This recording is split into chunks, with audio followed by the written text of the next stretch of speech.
It's episode 37 of the Pat McGann Show. This week, Pat welcomes Matteo Lane and Dwayne Kennedy. The Pat McGann Show, as always, is brought to you by Tiege Hanley, the complicated skincare for men. And now, here's Pat.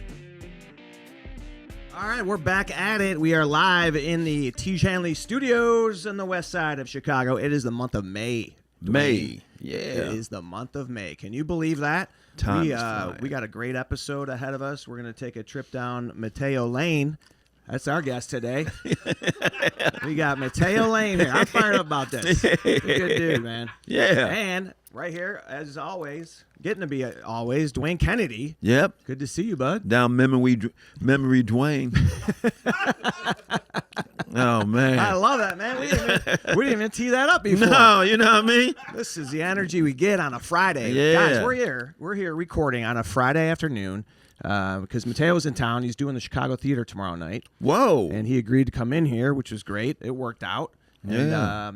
I'm excited. I just got back myself. I was in New York City, just landed here, and I'm in the studio. I feel like I'm working, man. Hey, man. How was New York? I love it. I do enjoy New York City, and I wanted to tell you this because we were talking about Funny AF coming in here and shitting on Chicago and talking about, that clip, the Kevin Hart show, the stand-up competition. Well, last night I'm in New York. I'm doing a spot at New York Comedy Club, and who's in there but 3 of like the 6 finalists of the show. Oh, for real? Funny AF. Oh. And they're all, obviously they're fired up. Yeah. They're excited about it.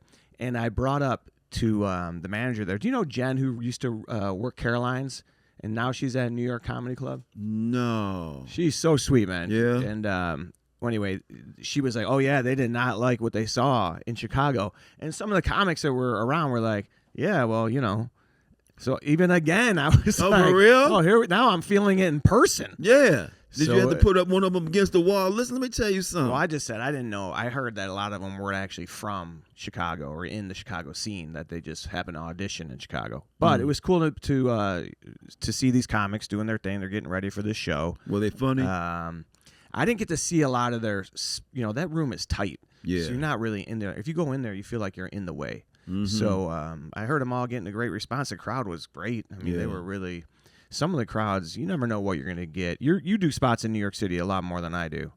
I mean, I go through periods where I do them a lot, then I kind of slow down. But where do you like to get up? See, I go up at like a lot of the Brooklyn rooms. You know what I mean, like Littlefields and Eastville and places like that. And then me and a friend of mine, we run a room sometimes in Manhattan at the used to be at this place called the Crepes on Columbus, this little restaurant. Yeah. Do you feel like that energy in Brooklyn is probably similar to what you're getting in, Manhattan too? Maybe the crowds are a little different, but the comedians, the comics. Yeah. Do you feel like the New York scene is like more pure than because you've been in LA too? I think New York is like boot camp. You know what I mean? Comedy boot camp, man. I mean, Chicago is great, but it's just so many more places in New York, so many more places to work. I'll tell you a club I really like in Manhattan is Gotham. Oh, I love Gotham. Yeah. Yeah. I went through there as well. Yeah. Yeah. I love Gotham. That room, I love the shape of it. Yes. I always feel like the New York comics they're very welcoming, and but they are like students of the game too. Like they're talking about it in the back of the room, and they're talking to each other, and they're kind of in and out. They're going to another spot. Yeah. LA is like you can't do as many spots. It's more spread out. It's more spread out. And LA, I found that they certainly have students of comedy there, but a lot of people in LA are just doing comedy as a stepping stone. You know what? And this might be old talk, because maybe now with the advent, with social media, people are getting like famous from their living room, but it used to be the thing in LA, and maybe from what here to some degree still is, people aren't really stretching in LA. In the city proper, you see them do the same 5 minutes, 10 minutes, 15 minutes for years, because they never want to bomb, because they don't know who's going to be in the audience that could perhaps give them something. You know what I mean? Okay, yeah, so yeah. everybody's using those opportunities. Basically, every set in LA, not every set, but a lot of them are just, they look at it as auditions for something else. Yeah. Yeah, and in New York, you gotta have new stuff constantly. Yeah, and they're or working even the your craft. peers might weed you out or be like, "Come on, you're not."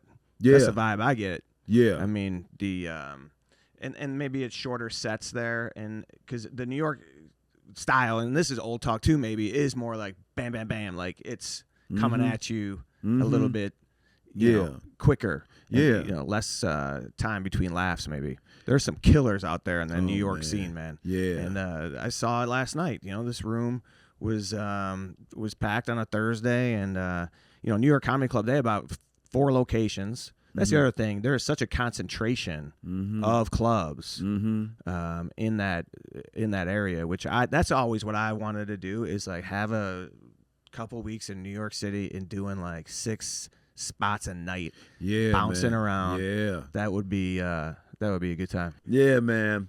But Chicago has got a great scene. This is what I used to say before the advent, social media, all that stuff has changed things so much.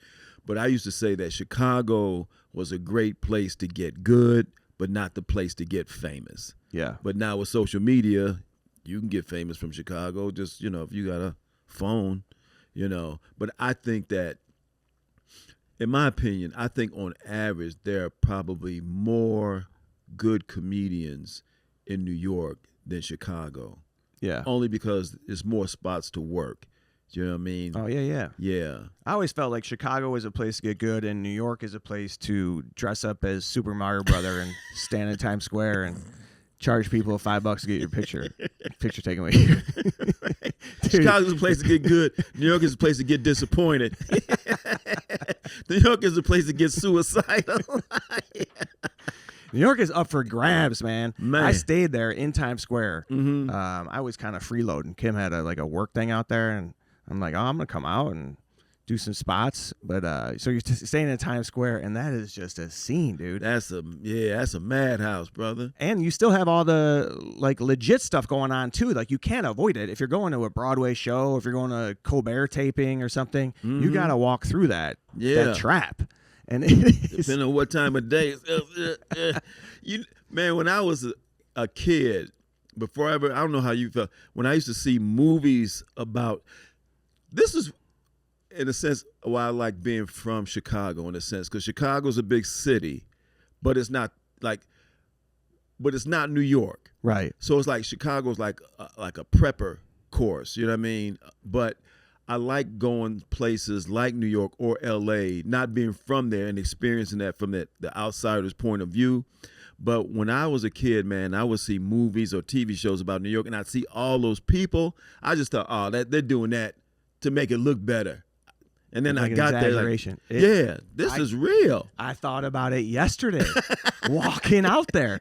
And it's like, as soon as you hit the sidewalk, you got to, you're a salmon trying to fit in, going upstream. You got to be going the right direction. You're dodging, through. Right. And it is something. Right. And to fathom just the businesses one after the other. Yeah. And those souvenir shops, man. there was one on the corner, Gotham Gifts. They sold every T-shirt, they had a T-shirt in there that said Daddy's Little Meatball. That was an extra large for like an adult. I'm like, if you're wearing that, you're not Daddy's Little Meatball anymore. Yeah. And if you are, that's a whole different hustle. Got some. Maybe that is. That's an advertisement. You know what I mean? Oh, I'm so naive. The country bumpkin walking into the souvenir. Yeah, man. I was wondering though, how much do they have to move in this store? Like, oh man, because it's just all like the crap, Yeah, crap. But expensive crap. The sidewalk traffic though, you are so right. It is insane, and you wonder who is running this place. How does it just manages itself? Yeah. Like you said, man, you get out there, you better have an idea where you're going, because you might get swept up in the current, wind up 90 blocks from where you intended to be. I was supposed to be walking in that direction. Yeah. I mean, I kind of think like people who grew up in that environment are the ones that invented vacation or invented like getting out of town. Yeah. Because I've been there maybe at most 5-6 days consecutive. Okay. You know, Mm-hmm. you've lived out there for Yeah, stretches, Mm-hmm. and you must feel it sometimes. Like, I gotta get out of here. You know, and then here's the thing too. Like Times Square, of course, like you said, is always busy. But like a lot of time, I was on the Upper West Side, so. Excuse me, Dwayne. You know, the Upper West Side. you know, Patrick.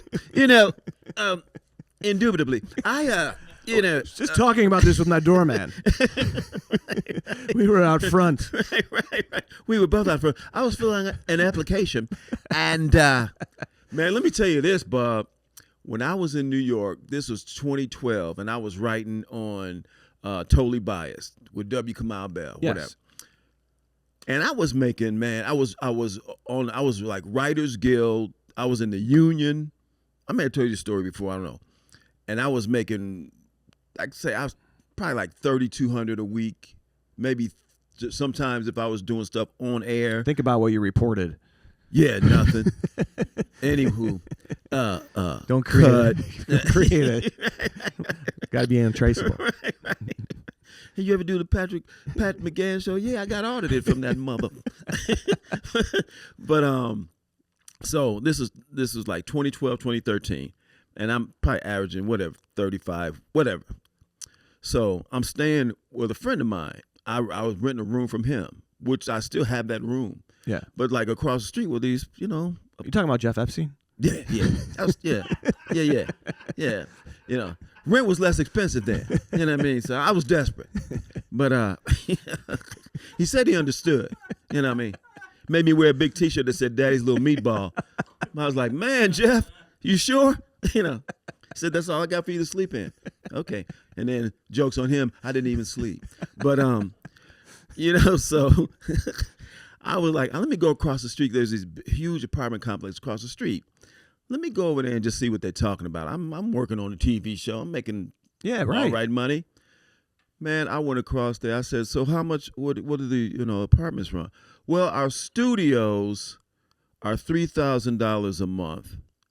Our one bedrooms are $4,000 a month. 2 bedrooms are $6,000 a month. And our 3 bedrooms are $8,000 to $9,000 a month. Oh, man. I blacked out. When I came to, I was back in my room wearing a Daddy's Little Meatball shirt. Man. Dude, it's no joke. And it's, well, they're trying to control it, right? They historically had like some kind of rent control. Rent control, yeah. deal. Which they still sort of do. Yeah. Sorta. I hear it's going on, it's out of control here.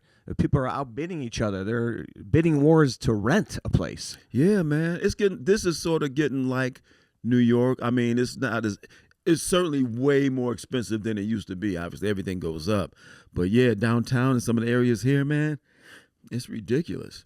Dude, the prices are, everywhere you go. Gas, unbelievable. Is that who we're going to become? What were they talking about on the podcast? They were bitching about the price of gas. Right.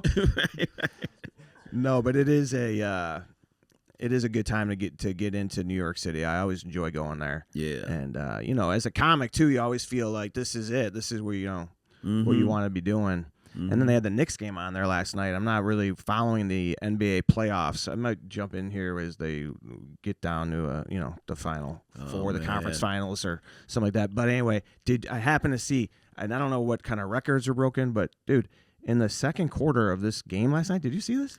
Yeah, I did. They were up like 80 to 20. Yeah, it was horrible. And of course, that's the time I made a bet. Oh no! I bet the Hawks. You took the Hawks to cover. They got to come through. No, you didn't. No. You know what? I took Jalen Brunson to score 25 points, a prop bet. And had the game been competitive, he probably would have. But the way it was going, they took him out at the end of the third quarter. I was like, I lost this bet. And that was it. How many did you finish with? I think 17. Oh man. Yeah, man. It was ridiculous. I love the prop bets. Yeah. You must be hitting on some of these bets. I like these new boots you got here. Yeah. These are some ass kickers here. Yeah. Yeah. I got those. You know what? They are ass kickers. Man, if you sit in the front row on a Dwayne shows, watch yourself. Yeah, you better laugh. Or somebody's getting a face full of some. These babies are new. You want to see? Yeah. Those are brand new, huh? Yeah, man. Steel toe, brother. You got to put those up. Let the camera see those. Oh my goodness. Yeah. We'll get a nice little touch from Caterpillar. Yeah. These are actually my house shoes. Oh, are they really? This is what you wear to chill out? Yeah. You know what I mean? In case I got to wake up and kick a mother. You know what I mean? I was flying today. This is what I wear on the plane. Yeah. I can chill out. Yeah. Let my feet swell up in these boots. Yeah. Get some That's room in there. I can't get, I've been having my own 3 weeks. I can't get them off. As a matter of fact, that's why I wore them to the show. See, can you pull these for me back? We got to give a shout out to, not Caterpillar, the Farmer's Fridge. How about a shout out to them? They're catering our episode today. Really? Yeah, they are also headquartered in the same building here as Tiege Hanley. This is a Chicago business. Oh man, mecca.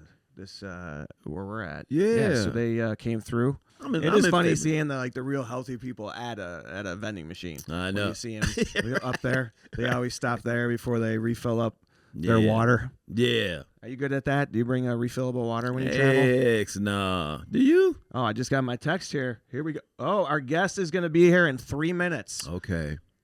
Let's brace ourselves. Yeah. Have you met Matteo? I don't know. Perhaps. You know how that is? I hope we get another AJ Leidig moment where you're like, I don't know. And then they came out, you're like, oh, I know AJ. Yeah. Oh, my God, yeah. I roomed with you. I roomed with you in 2013. Right. I helped you move to New York. Right. We drove down here together. I am willing to bet. I'll take a prop bet that he knows who you are. Okay. So he's going to be here in a minute, guys. We're excited. And also, we got some great stuff coming up. I booked a Chicago Cub. I want to tease that. We're working on a date. Wouldn't you think I'd get somebody from the White Sox first? But I got an active Cub. He starts.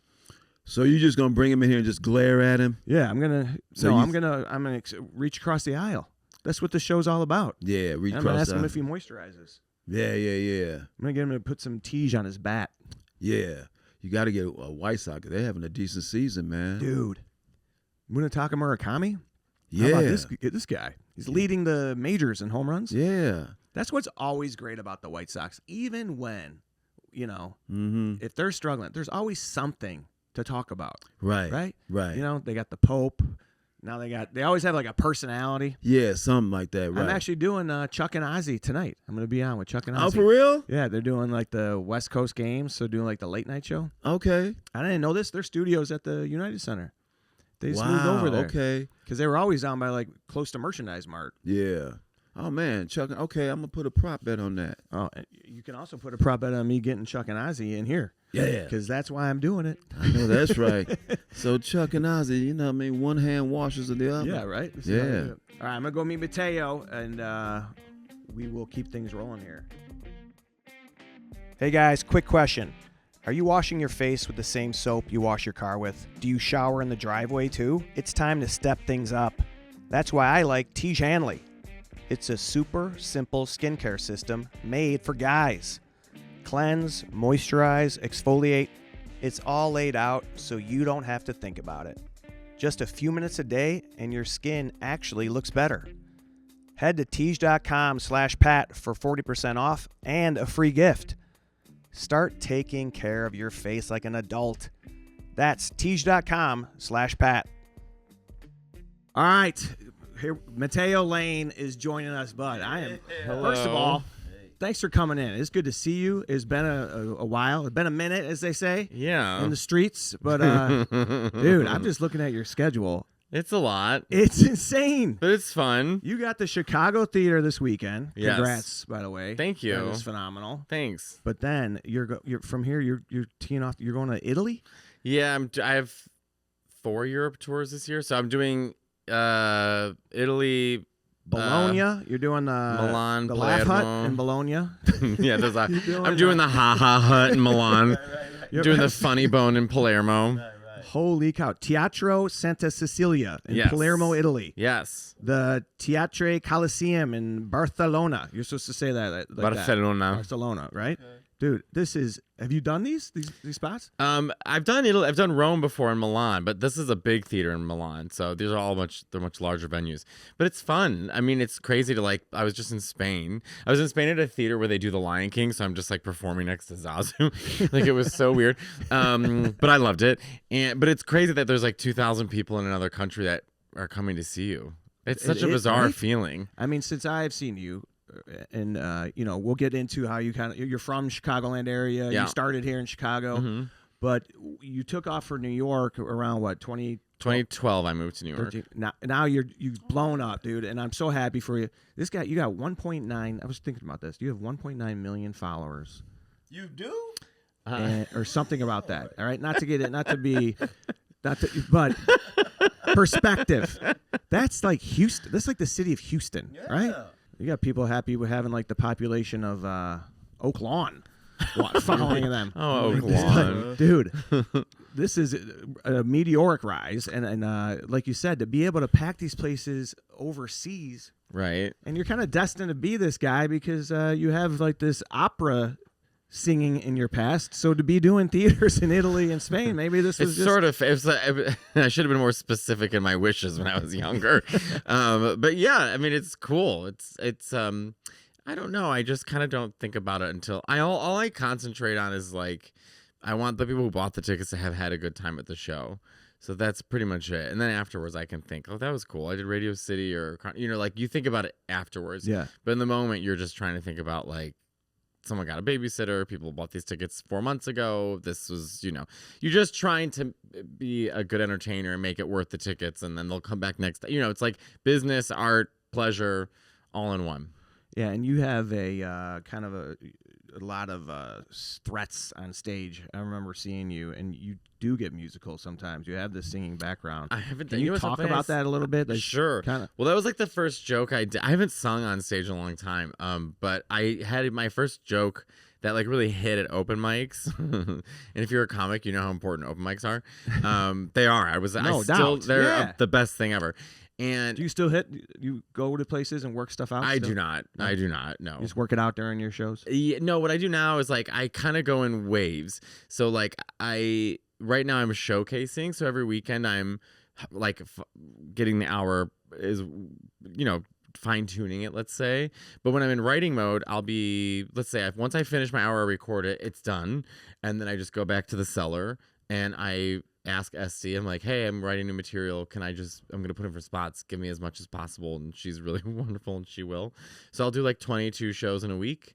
And then I take all my notes, the premises that I write down, throughout the year. Are we recording this? I'm gonna go back to this. No, I was gonna say. Oh well, Can you talk a little slower? Well, because I kind of do everything the way in opera and in painting, whereas it was structured and you have to sort of streamline it. So for me, I can't just kind of do one thing and come back to it later. It's all right, here's all my jokes, here's all my premises. I literally get my laptop out and I just sort of organize by theme, and then I know I have 15-minute spots at the cellar, so I will just chunk out 15 minutes, 15 minutes, and I'll say, okay, I'm going to do these 15 minutes for the next 2 weeks, 20 shows a week, and when they finally feel like they hit, then I'll push them to the side and bring in the next, and you just kind of do this until they all feel like you found their beats and you found the rhythm of it. Then I'll do clubs. So I do everything in a concentrated amount of time. Do those chunks stay together, or do they end up? They may move once I put that. When I came here, I went to the Helium in St. Louis, and I went to the Milwaukee Improv just to put everything together. I think I did 16 shows in 2 weeks. Wow. And I literally came on stage with paper at Zany's, and I was like, hi, everyone. I said, this is all brand new material. I just need to find my opener, my closer, to let everything else sort of find its way. The first show I did 1 hour and 20 minutes, which is very long for me. And by that 6th show at Zany's, I was already down to 55 minutes, and I had my opener. So it's okay, so it's coming together. And then you keep doing it, just so that it fits enough to be able to do it. Because that debut show I had for this hour that took me a year to write was debuting for 4,000 people in Melbourne in Australia. Wow. So it was I want it to be very ready. And then I got to Melbourne and I was like, okay, but even now I'm still editing. Oh, I can add Do you here. think that anything was lost in translation when you get over there? Do you have to not with adjust Australia a little bit? No. Some like very few. Like I have a joke about Tony the Tiger that they don't know. So it's like, oh, really? That's out. And also, when you're writing jokes in clubs, you forget how close you are to the audience. And I have a lot of jokes where it's just your face. And then when there's all those people, if there's no camera on you or a TV screen, you just have to let that go. You're like, damn, that only works for... Because I was trying it in Melbourne, and I was like, wow, 4,000 people are thinking I'm having a stroke. They have no idea what's going on right now. So you do learn like that. But, yeah. But I'm very... I mean, I've been doing stand-up almost 18 years, so it's, and I really didn't get anyone helping me out. So once I started posting in 2021, everything changed overnight. And so I've taught myself how to have my own little business and my own routine and my own schedule and how much to post and creating content, et cetera, to keep it going. And it sounds like you're very disciplined with it. I am very disciplined, and I don't have many vices. I don't drink, I don't go out, I don't party, I don't dance, I don't do any of it. I would rather just sit at the cellar and talk to Keith I'd rather Robinson. just sell out theaters all over the world. I know. Yeah, I mean, but it's a lot of work. It is. My time off is me hanging out with Keith Robinson and bitching at him. Man, Keith. Keith and I text every day about our favorite singers. Oh, yeah? And ones we do and don't like, but for some reason every clip we send each other, Dionne Warwick is always there. She's just there, like with like a Luther Vandross clip. She's there. There was Stevie Wonder singing with Patty, but there's Dionne. So I was in New Zealand backstage, and guess what? The poster behind me, Dionne Warwick. Oh, so yeah. I sent it to Keith. I was like, she's here too. God, she's everywhere. But that's why I just want to hang out with comics or play Fortnite. That's it. Do you play Fortnite? I play Fortnite every single day, and now I'm playing Dress to Impress. What's the theme on Fortnite right now? Fortnite. Well, my sons were into it, and now they kind of backed off a little. They said, I know. Is it Fortnite, like a down? No, it's not. Yes and no. I mean, it's a this kind of game. Yeah. Same with Call of Duty. Like it goes down and like that. You talk shit to people? No, I mean they don't have proximity in Fortnite. Well, they have a mode that had it, but then 30,000 people got banned in a day, and they're like, we probably shouldn't do this. A lot of faggots flying around, and yeah. I was gonna say the N-word. It's usually the N-word and faggot. Those kind of go hand in hand. Yeah, usually. Oh, I've heard those that. Those are the first two to be said, and then the rest kind of, you'll get to it. Oh, I didn't know that they cut that off. Well, that's probably a good thing. So you play Probably. Fortnite and Dress to Impress. and Dress to Impress. Do you guys know what Dress to Impress is? You do. Dress to Impress, because I feel like you'd be a big fan. It's a game for like 7-year-old girls on like Roblox. What you trying to say, Matteo? No, hear me out. Okay. You're not a priest, don't worry. Okay, and yeah. I'm sorry, I said girl. So there's like you're like kind of like just like a plain like kind of like model, like a mannequin almost, and you get a theme, and it's like I don't know. The theme could be anything from like getting ready at home or like red carpet, and you have an entire like basically giant closet where hair, wigs, makeup, dresses, heels, and you have to pick a bunch of stuff and change the color in the 6 minutes to walk the runway, and then everyone judges you. Okay. So, and it's fun because my straight friends are playing it now with me, Donnie and Simmer. Oh, yeah? I think it's progress. There's nothing more progressive than hearing a straight guy yell, "I forgot to do my nails." So, but we love it. I play Dress to Impress every night. Who hosts that? I've heard of this show. Yeah, no, it's a game. Oh, it's a game? Yeah. You're thinking of RuPaul's Drag Race. It's almost the same thing. It's all a game. How'd you know I Yeah. was thinking of that? Yeah. Dionne Warwick's here again. Yeah. Oh, Dionne. And I love Dionne. Who do you listen to, though? Because I'm interested in your musical preferences because you are musical yourself and you have that opera. You were like trained as a singer, weren't you? Yeah. At a young age. Yeah. It's better for men to start singing once they've hit puberty, so your vocal cords have elongated, so that way you're not relearning technique. So I started singing around 15, and I'd already had this voice, like a big low bass voice. Have you done a lot of voiceover stuff? I've done some. I was a character on Family Guy. I was a character. I played gay, so it was really difficult for me to reach down and study for that. But I watched Brokeback Mountain a few times to get into that role. Oh, you did? No, yeah, I've done some. I would like to do more voiceover stuff. I don't know. I'm not so good with the industry side of things. I'm very good at like creating my own stuff, and then I don't know how to like. That's where it is anyway now. I don't like know anymore. I feel like it's all broken. They don't know either, though. The quote unquote tastemakers, or they're chasing everyone that's trending anyway. I so feel it doesn't that really way. matter. That's why I feel like what has happened with your career is because of that. You just went out and said, "This is me." Well, no one said yes, so I was like, well, I'm fine. I'll just, Yeah. That's what I was going to ask you. How did you build your audience? How did that happen? I literally, I had a talk with, this is in 2021, and Schultz was the first one to sort of go off and do that. And I remember being, it was trying to play by the old playbook where it's like, have your hour and keep it and don't show anybody, and then you sell that, and that, but no one wanted it. And I remember doing a show in Miami. They canceled because I only sold like 3 tickets, and I mean, I was broke. I was living in a shitty apartment. I just didn't know what to do, and so I just called him, and he talked to me for 2 hours, and he was like, just take that hour and cut it up and put it online. And I did. I mean, and that was 5 years ago he told me to do that. And I was like, okay. And then you sort of learn. And then I had the full hour of stand-up, which I didn't realize I branded myself like a Simpsons character because everyone just thought I always wore a yellow duck shirt on stage.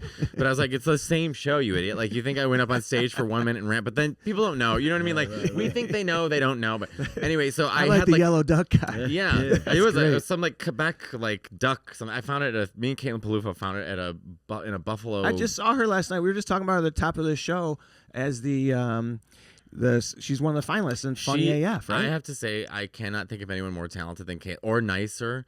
Caitlin has been, she's headlining herself now, but when she can, she'll come and do shows with me. She just opened for me on this past Europe tour I did last month.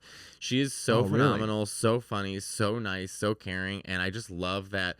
Now all the people watching this show this is like they're seeing how lovable and wonderful she is and how talented. Yeah. She's taking on every single challenge, but like when you are a woman and you're in New York and you're coming up and you have to do alt rooms, you have to do 2 a.m. at the Cellar or 7:30 at the Cellar. Like, you have to be malleable in a way that a lot of people don't have to be. And Caitlin can, like, she'll do clean if you need. She can do dirty. She can do that. But she's always herself. And she just has like such a huge skill set when it comes to stand-up. She can deal with hecklers. She can do crowd work. She can do improvisation. She can do roast jokes. She can do stand-up. It's like, this is what a real comedian is. Caitlin is a bona fide, genuine comedian, and I'm so happy that people are seeing that now. That's great. That's a great description too, and very true about being well-rounded like that, be able to kind of come at it from all those angles. Yeah. When your skin looks better, you feel more confident everywhere you go. At work, out with friends, on a date, or like me, at a big show. That's why I like Tiege Hanley. They make skincare simple with a routine that takes about 2 minutes a day. Just wash, exfoliate, moisturize, and you're done. No complicated routines or cluttered bathroom shelves. If you want to look better without overthinking it, try Tiege Hanley. Check it out at Tiege.com/Pat and get 40% off and a free gift. That's Tiege.com/Pat. Tiege Hanley. Put your best face forward. We kind of were talking about this show because it jumped on our radar. Because it kind of shit on Chicago and it did. When? I don't remember that. They audition, I guess. I wasn't even watching it, to be honest with you. So it's just funny. This is like keeps coming up for us. So we were talking about last week how they were kind of dumping on Chicago, Kumail and Kevin Hart. But it wasn't even like they had a bunch of Chicago comics on. What'd they say? Just that they didn't find anybody here. Chicago's not it. They weren't impressed. Here funny. So then last night, I happened to go to New York City this week, and last night 3 of the finalists were on the show. Caitlin, Usama Siddiqui, Usama, and Olivia Carter. Oh, Olivia, yeah. So, very funny, all of course. them. Now I'm like, oh, okay, now I gotta check this out. My friends, these are my besties. Yeah. No, but it's not even about the comics. But you know how sometimes you just kind of have a reaction to competitive stand-up shows. Yeah, of course. Yeah, I don't know. I mean, I don't know how I would have done that show. I'm not good with competition.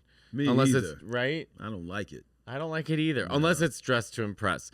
But I don't know. I'm like You got to pick the content. You got to pick what you're gonna do. And there's so many variables. The only time I ever won a contest was one I didn't know I was even in. Oh. Yeah. Oh yeah. Yeah. At Aspen. And I didn't, I was just there doing shows, and I didn't know that it was a competition. Well, that they sent judges to all your shows, and at the end they had a best of, the Aspen. Don't you think that helps you though? Is like, because without that pressure of knowing, then you're just yourself. Mateo, the less I know about anything, It's better. the better. Yeah. I try to live my whole life like that. I didn't know you were coming. Well, that's all right. Here I am.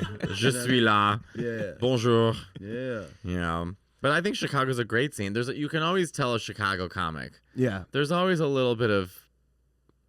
There's like 0.1% of vaudeville in all of us. Do you know what I mean? I don't know how quite to describe it, because when I was in Chicago, I started in 2009 or 10, and when I moved to New York by 2012, like obviously the scene's completely different. And where now. did you start? Where was like your first open show mic? was at Marty DeRosa's show. I did Oh, 3. man. Yeah, I love did 3. Marty. Yeah. Marty's the reason I'm here, and it was 3 minutes on. And it's an Old Town Pub. Yeah. Old Town, what's it called? Old Town Pub. Old Town Pub. Yeah, and you would win sex toys like in between. Oh, really? Yeah, and I remember my first joke because I held it. It was like Lindsay Lohan's purse. I mean, it's such a stupid gay joke. And I really was just trying to like imitate like Kathy Griffin at the time. That was my only knowledge of stand-up, was like Margaret Cho, Kathy Griffin, and Joan Rivers. That was Margaret it. Cho is too funny. I man. just Oh, my hung out God. with her, and I finally got to nerd out at her. Because I've been with her many times and just say nothing. I just sit there quietly, and then I'm like, okay, now you look rude, Matteo. So I finally told her how much I loved her. I was like, we did some show together a month ago, and I was like, hey, Margaret, like you are like profoundly important to me. Like to the point I was emotional.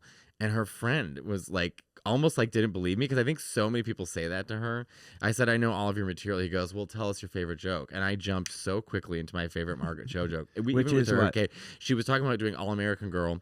And the network had forced her to lose weight, and she got kidney failure, and she ended up in the hospital. Yeah. And you know, because she's like, I just want to look like the Friends, you know. And so she said, so there I was sitting at this press conference, and one of the reporters asked me, it said, Ms. Cho, is it true that the network asked you to lose weight to play the part of yourself on your own television sitcom? Gail, the producer, grabbed the mic and said, there is no truth in that. I was so hungry. And I just remember like that hitting me so hard. She is, dude. I She's was phenomenal. out in LA. I did Yeah, a she's great. spot. We happened to be on the same show just a few weeks ago. And her joke, she had a great joke that night. It was about they had just taken the president out of Venezuela. Mm-hmm. You know, they overthrew the government, took the president, threw him in a federal penitentiary. Same prison that P. Diddy's in. And he's like, hey, they took my oil too. That's what her joke was. Oh man, that is. Oh yeah, she's great. She's just a pro. She is. Yeah. And she's in a big movie right now, I think, or it's out there. I saw it's on United. It's streaming on their. It's or is it a show she's in regularly? I think she was in a movie. Did you say on United? You're such a comedian. You're like, I caught a film on United. Do you have an I airline, flew- Mr. I am Delta, but I Spe- flew United here, and Nick, my friend, and I watched Grease together here, which you really doesn't make sense. That movie Grease, I like it. But it's like And that's a Chicago movie. That's a Grease. Taft High School. Those are That's where they Chicago shot guys that? that wrote no, that. that was No filmed joke. in L.A. I know, but it's a Chicago Oh, movie. wow. No, it's not. They're like Yeah, it East is. Coast Guineas. They're all It speaking Italian. takes place. There's no Chicago. It takes place out there. It absolutely does. There's nothing Chicago, but it is so Italian Well, coded, not after East the Coast coded. rewrites. Well, I didn't see anyone on there like, oh, listen, I want to talk to Shandy's about No, I the, know that. I mean, I know what- that. There's no, but the they're guys like, that "Fun wrote goo, it, I'm Sandra D. Like the this guys is that wrote it. are from Chicago. from- Then why that makes the movie is first of all everyone's 52. Rizzo's on her last it, egg. right? Rizzo's literally on her last egg, and she's like, "I think I'm pregnant." Then, Sandra D or she's, Olivia Newton-John? Olivia Newton-John, she's Australian. They just were like, Oh yeah. Yeah. fine. It's all inappropriate, and the kids seem manic. That's what I picked up most. Is like every kid is like this in the background, and they seem manic and unwell. If I could I play remember anyone, pointing out. Go ahead. oh, I was gonna say if I could play anyone in that movie, it would be the principal. Oh yeah, that's is that Sid Caesar? No, it was a woman, and Oh yeah, it was a woman. The coach is he's yeah. the AD or something. Cynthia Caesar. Yeah. Pat up. Grease, the original musical, 1971, is set as a subculture of greasers at Rydell High School, Northwest Chicago. But why in the movie? In the movie, yeah, they made it California In the- because they had But it's LA in it up. California, but they're New York Italians. Right. That's why it's Yeah. confusing. Like, right? Have you ever been out to that school? Rydell High? Yeah, Yeah, it's a real I school. reenacted Lizzo singing The Worst Things I Could Do. You did? No, At I the didn't. location? I mean, I would like to. That is, she is the best character in the movie. That would be. And that I would would. go If I viral. was there, I would walk there. It's such a great scene. I've seen pictures of people like they go out and hang out, picnic there, and Oh, really? hang out in front on the To ground. just there. be like just Grease. with the school in the Yeah. background. I don't think I've loved anything that much to go cosplay myself. Like, I went to the Shawshank prison once. I pulled off the highway. Really? Pulled off the highway to see it. Yeah, I was driving by Mansfield, Ohio. Did you swim through that pipe? Yes. 400 yards Went of through all that mud, shit. can't even describe. You know what? All right. no, but that movie's stressful. I know it's a good movie, but that movie, it stresses me out. Oh, we're talking yeah. about Grease or Shawshank? Both, to be honest with you. What I about don't Grease too? You can't Lorna go Loft. through 400 yards of the methane would kill you, right? Oh yeah. I don't know. yeah. Gays have done a lot worse to get traced, so it doesn't seem 400 yards to get a dick sucked. I've heard it. I've seen it. So scary to be gay. Is it? It is. It's nice to be back in Chicago and not feel like I have an accent anymore. Yeah. Everyone points out my accent still to this day. In New Really? York? Yeah. Everyone. Thank God you didn't lose it. No, I have changed a lot of words though. Oh, I have have you? changed a lot. I mean, obviously you Oh, can still say hear it. soda. I do say soda. No. And it really, Oh, yeah, yeah, it bothers me. But if I said to anybody in New York City, "Can I have pop?" It doesn't even sound normal to me anymore. Yeah. I was at my Aunt Cindy's house and she said, like, "Can you guys go to Jewel and get pop?" And it just sounded so foreign to me. And that's the first time I was like, oh my God, I've like really detached from Chicago. I don't say leg and egg anymore. I say leg and egg.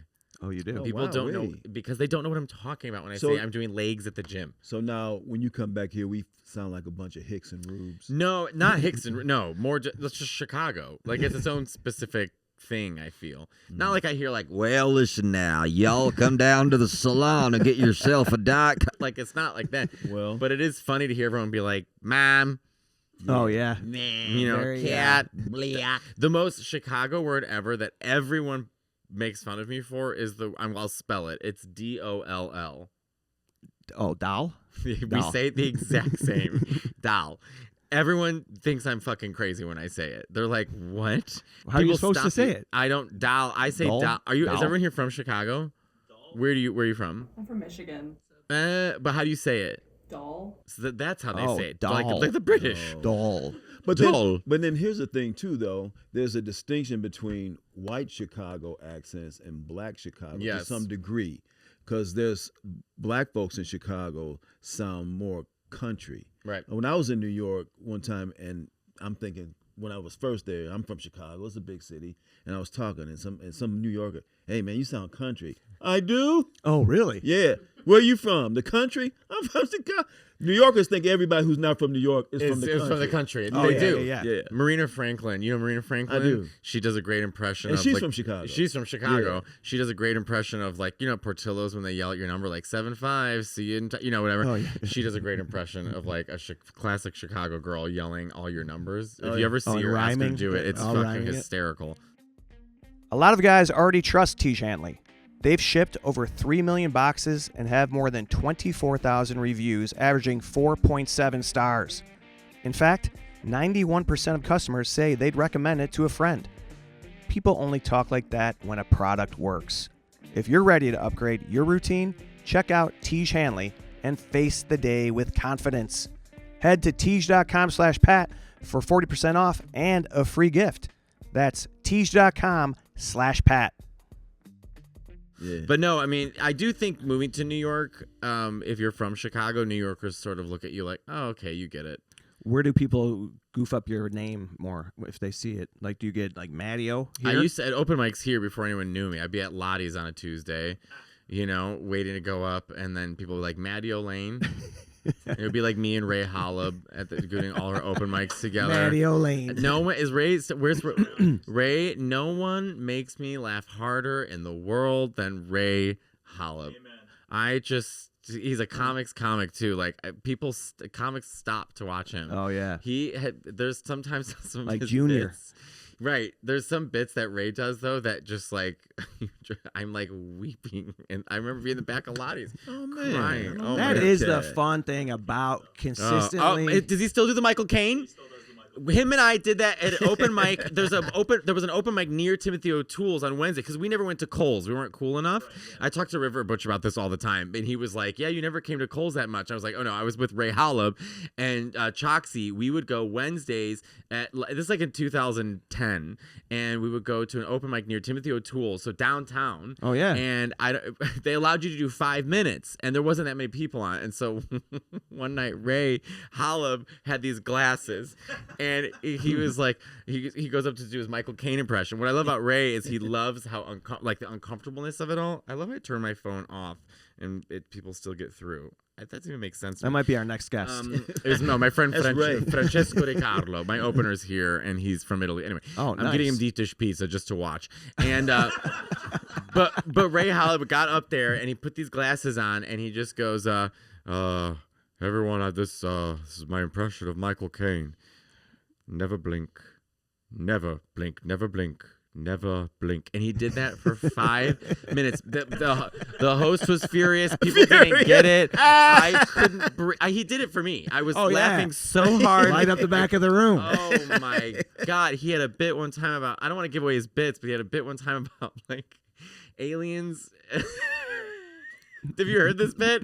The alien lands, and I had a whip with me, and I teased the whip, and the alien scurried away. And then an alien invasion came, and they all had whips, and everyone was confused, but I knew why. I mean, just like, how does his brain go there? Yeah, but Ray taught me. There's so many Chicago comics that taught me things I held on for life. Oh, I bet. Ray Holub taught me that I need to go every night to open mics, work on the same joke every night, and let that joke grow. Mm-hmm. So I didn't understand that until I went with Ray and said, "Oh, okay, so I can't if I'm at Lottie's on Tuesday, and then we're at this place on Wednesday, or I stop by Cole's, or Thursday I'm at what was Thursday? It was by Shuba's. Yeah, there was also Shuba's. Oh my God, memories. You have to work on the same bit. So by the time I got to New York, I was in that routine. I mean, New York, there were 72 mics a night. So you could do 5 mics a night. I mean, it's crazy. Where did you move when you moved out there? Greenwich Village. My friend had an apartment. It was a tenement apartment that's illegal with a bathtub in the kitchen. And not like Architectural Digest, isn't this cool? It was like I washed my dishes and ass in there. I lived like a Polish immigrant from 1940. and I loved it. But yeah, and I learned how to be more expressive on stage from Candy Lawrence. I learned how to deal with anger on stage from Natalie Jost. Yeah. You all are naming people I don't even know. I know. Man. This was my crew. Yeah. The Putterboss sisters. Oh, I know them. Yes. They let me. There were so few gay men doing it. I mean, the first gay man I ever saw do stand-up in my life, I had to wait 23 years to see a gay man do stand-up. It was Bill Cruz. Never saw him on Bill, TV. Yeah. But can you imagine? Yeah, I know Bill. There were no gay men So on you TV. didn't know anyone on television, no one that you saw that you were like, who? That, I mean, Charles Nelson Riley. Paul Lynde. Oh, no, you know who? Or, but he was, it was one of those things where you would assume, but then he came out. Kevin from Boston. Remember? Kevin Meaney. Kevin Meaney. But yeah. It's like you saw that act. You knew he was gay even before he said he was gay. Yeah, because I know Mario Cantone is the biggest. Did his wife one. think that when she saw his act? Yeah. She came to that same conclusion. But Mario Cantone was the biggest one that I had in my mind. But you have to remember, I didn't have exposure to it. So there were gay comics maybe that we knew. But they weren't talking about being gay. Or if they were, how would I have access to that? Right. So there was Ellen, there was Rosie O'Donnell, there was Wanda Sykes, there was tons of gay women I saw, but I didn't even think it was possible. I literally did not think it was possible. It was not for us. We cannot do this. We're not accepted. This is not something we can do. So Jason and I saw Bill Cruz, and it changed my life. Who else would you say now is in that conversation? Oh my God! With you? Now there's everyone from Tim Dillon to Joel Kim Booster to Julio Torres to John Early to Jay Jordan there's so many. Any kind of queer comment from my friend Connor to my friend Nico to Jay McBride to my friend James Tom to Trana, my friend Trana Winter, she lives in Montreal. I mean, Bob the Drag Queen. I mean, there's so. Do you many think that now. comedy was something that you were using to connect with people or relate to people, or that it was just something that? I don't know. I don't know what my real goal was at first. I just was like like Joan would say, it was like a nun's calling. It was just like a feeling of all people to be a nun. But it really was like a feeling. I was like, this is something I'm drawn to. I don't know what it was. You were drawn to doing comedy. Yeah. Okay. Yeah. Yeah. I don't know how else to describe it besides like I remember watching Kathy and Margaret Cho because those were the only comics I related to ever. I didn't relate to. Now I can appreciate like Chris Rock, or I can appreciate all these like straight comics who had these amazing specials. But at the time I couldn't. And I was always afraid for the gay joke and this and that. So the first people I ever heard speak positively about gay people my whole life was Margaret Cho or Kathy Griffin. I never heard it. I never thought it was possible. But Joan, watching Joan when I was 21, Joan actually switched something in me. I didn't realize how she could weaponize in a way. Comedy for her was a weapon, and she used it. She came out swinging, and I still don't know a comic. I don't think there's any comic that's ever lived that could go up against Joan. I really don't. And straight guys tend to brush her off. She's a woman, and da-da-da, But I remember talking to Jim. She had the hosting ability too. She was such a great host. And I talked to Jim Norton about this, about top 5 best comics, and he always stands up for Jim is always, standing up for the right people. Him and Patrice stood up for the Golden Girls one time, and I loved that. But I'll never forget that. Yeah. But so you have to remember, like, I came into comedy not with the same influence as everybody else. Yeah. I did not come into comedy being like, I love this guy, I want to be that guy. I love this style of humor. I love that. I didn't have it. So when I came into comedy, all I knew of comedy was Joan, Kathy, and Margaret. That's about it. Ellen, when I was younger. I can't imagine what it feels like to be almost adapting to the audience in a way that It's you probably good. had to in the beginning. It's good. And it's now good to practice. go out there and you have your fans. You It's have people that are resistance there training. to see you. You know what? You must feel more free than ever to talk about everything that's on your mind. And Well, I will say, my fear of going into it was that, oh, I'm gay and they're going to judge me, and that's not the case. What I learned from comics when you're actually doing open mics and comics is that comics only care if you really work hard and you're funny. Yes. And you're a good hang, let's be honest. Yeah. So that's it. And once I figured that out pretty quickly, no one the gay thing wasn't a thing. I mean, you would get it every once in a while. I get the weird question of like, how much do you have to determine what is and isn't gay in your act? It's so the amount of homophobia built into that question is so big. I couldn't even unpack it for that person. So I just let them live their life.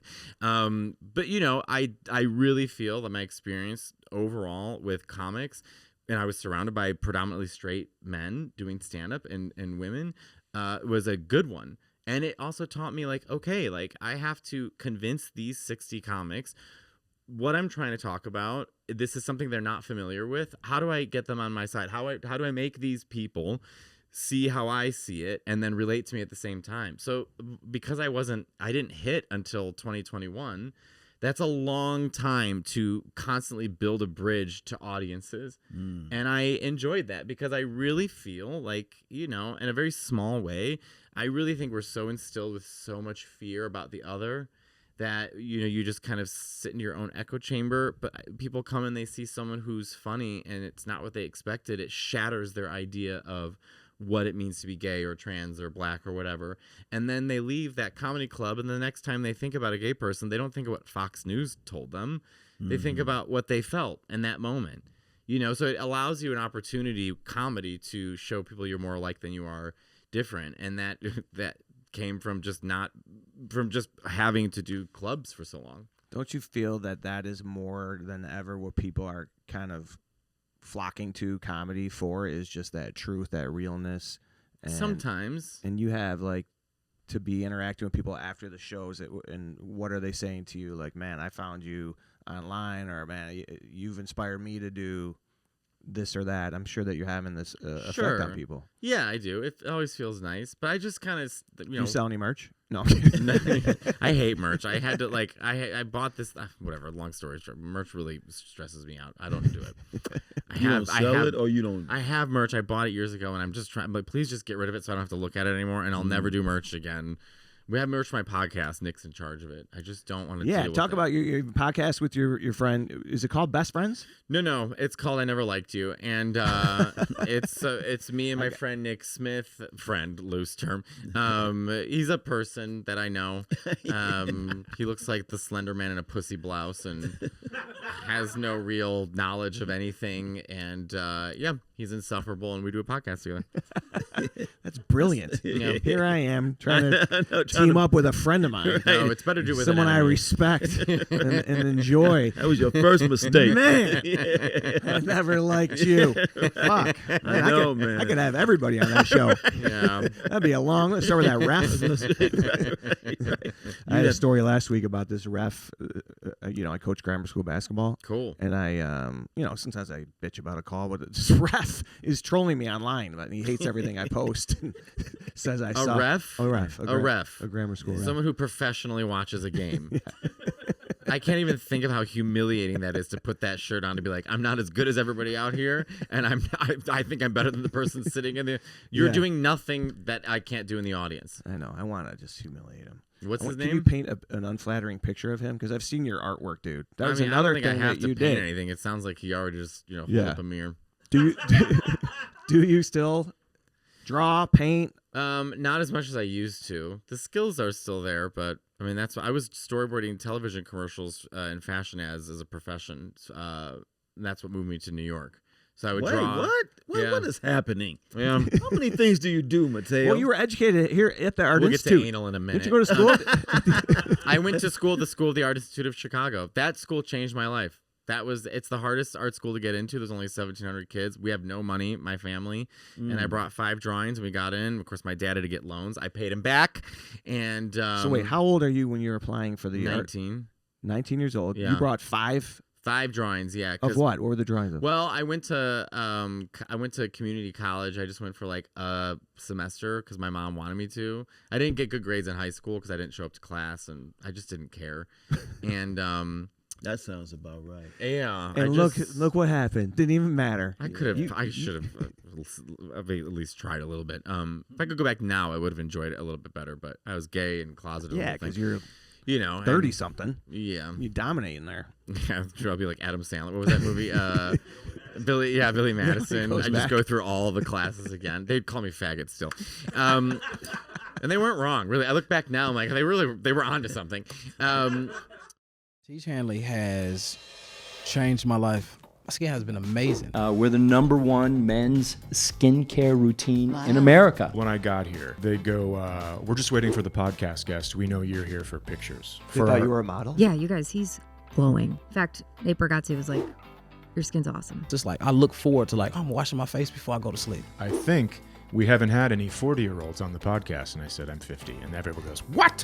Tiege Hanley. It's the way we face the day. And tomorrow night, the Chicago Theater. Have you done Chicago Theater before? I did it once 3 years ago, so this is my first time coming back, and I'm very excited. I signed my name on the wall. I wanted to sign it next to Liza Minnelli, but Liza is under a plate glass with Frank Sinatra, so you can't get to it. Oh, really? So I went to Michelle Obama because I felt like, well, that's appropriate. I love Michelle Obama.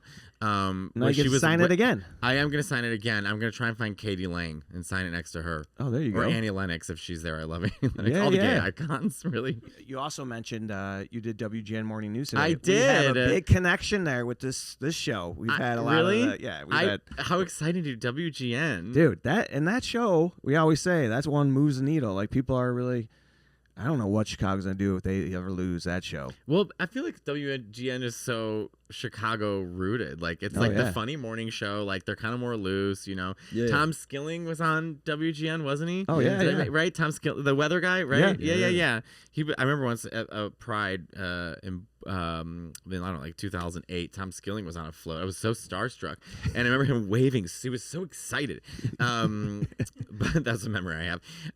But yeah, it was so fun to go on there and be, WGN, all Chicago stuff. Yeah. Although that's I'm great. forgetting, you know what sucks? I am forgetting like navigation in Chicago. Like I just knew every street, every way, how to get. If I'm in Jefferson Park and I have to get down, even if I have to get to fucking, I don't know, downtown, like what is the best street? If it's 4 p.m., do I take Northwest Did you rent a Highway car? with Shannon? No, my license has been expired for like 10 Yeah. years. I live in New York now. It will come back to you immediately.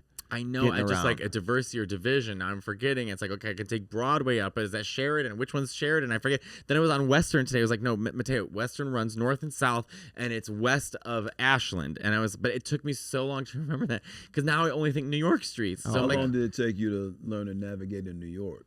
pretty quick. Once you do open mics in New York, I found that was the best way to learn the city. New York is so much more integrated and so much more connected and so much more like it's just, I mean, Chicago's a huge city and I love Chicago, but I'll never forget being 21 and going to New York for the first time and going over, I think it was the Manhattan Bridge, and just seeing the scale of the city and just being like, oh my God, like it is breathtakingly huge.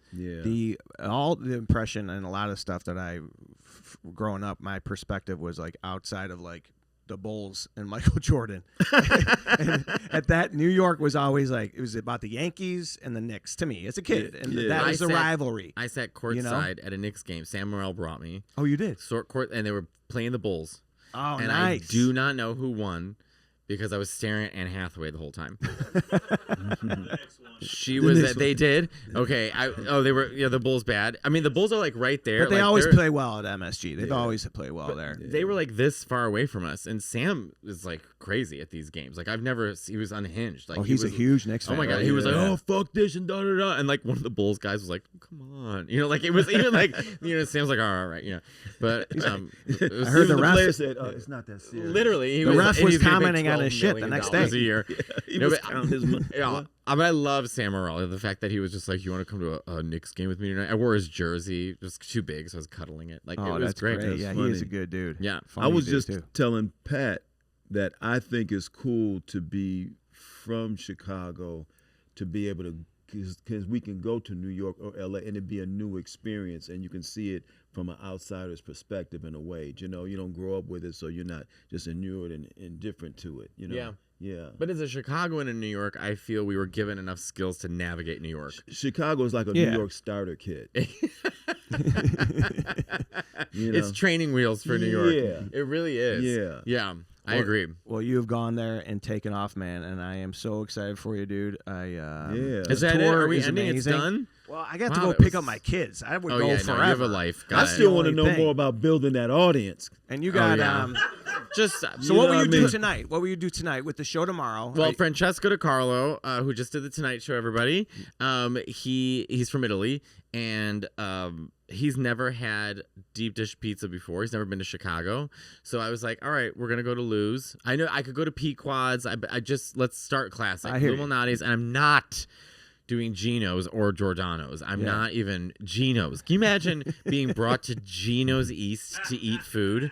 I mean, the indignity. I mean, we signed the wall when we were a kid and everything, but like whatever, like, but so we're going to go get deep dish pizza, me and Nick, and I'll see Francesco's mind melt, and then we'll, I don't know, I'll probably go back to my hotel and watch X-Men and sleep and get ready for the show tomorrow.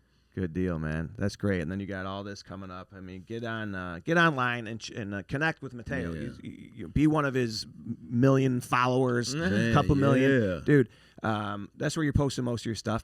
You got a great special. I caught not the entire thing, but I'm gonna finish this thing. The advice special. Oh, thanks. That you shot. Was that the Cellar? I did. Yeah. I don't ever do crowd work, but every blue moon I'll shoot a crowd work special just to kind of have stuff while you're writing new material. And you're so comfortable with the crowd work and talking they to ask your ridiculous fans questions. I have them come to me. I don't like going up to someone like, you look dumb, I have them talk to me.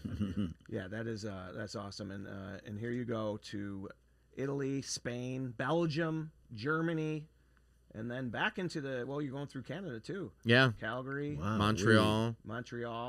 And then, you're going to Mexico City in here too. Yes, me and Otsko are headlining. I mean, you have no Mexico excuse City. not to see Matteo. If you're on planet Earth, he's coming to a place near you. You got to connect with Matteo online. Check out his stuff. And dude, so good to see you, Dwayne. You're at this is going to be airing next week, but you got Laugh Factory coming up and Lincoln Lodge tonight, tomorrow, and next week Laugh Factory Friday and Lincoln Lodge Saturday. Beautiful. I'll be I'm bouncing around as well. I got some stuff coming up at Zany's Rosemont I'm going to announce soon, and then I have where am I going? Syracuse Funny Bone. All right. Yeah. Matteo, thank you for Thanks, being thanks here, for having me dude. on. Dwayne, Right. appreciate you guys tuning in. Don't forget to download and subscribe, and shoot us an email too. And make sure you get some. Oh, I want to ask you, do you moisturize? You use skincare? Yeah. You know, we're sponsored here. Tiege Hanley is a men's skincare company. We're going to set you up with some stuff. Okay. So what do? You moisturize? I moisturize and SPF, but I also will get Botox every once in a while, and lasers and stuff. Yeah, you got it dialed in. You're looking good. Dwayne will tell you we got good product. We're I'm gonna gonna hook be you 40 up. next month, so I You're got gonna be what? 40. 40. Yes, so I got to keep this going. I'm gonna be 50. You look great. Well, I appreciate that. Yeah. Oh, I'm going to be 70. Stop it! I'll fucking throw you out of here. All right, guys, have a great week. We'll be back soon. I told them we got a Cub coming on here. Whole lot of great guests. So make sure you tune in. Thanks, guys. Later. Thanks, everyone. The Pat McGann Show is brought to you by the Pat McGann Show team. Producer Paula Thornton. Showrunner Tom Bambera. Audio engineer Tommy Grant. Video production Eddie Perez. Video and audio editor Madeline Curlis. Organic content manager George Moster. Recorded at Tiege Hanley Studios in Chicago, Illinois.